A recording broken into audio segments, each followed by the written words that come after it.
The main problem why the Bali Starling in the wild habitat it is decreased very quick, decline the population because illegal poaching. The worst one, 2005, the wild population of the Bali Starling left in the wild only 3 individuals. That is 2005. It means we can say the population in the wild, we can say extinct already.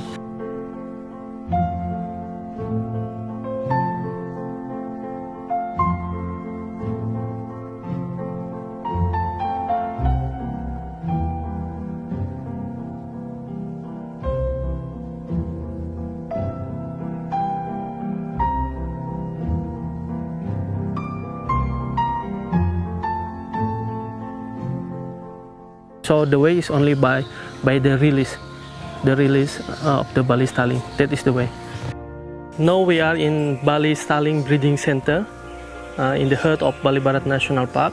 In 5 years, our target of our national park is 200 of Bali Starling in 5 years. That is our mission. It is a little bit ambition, but this is the way to increase the population.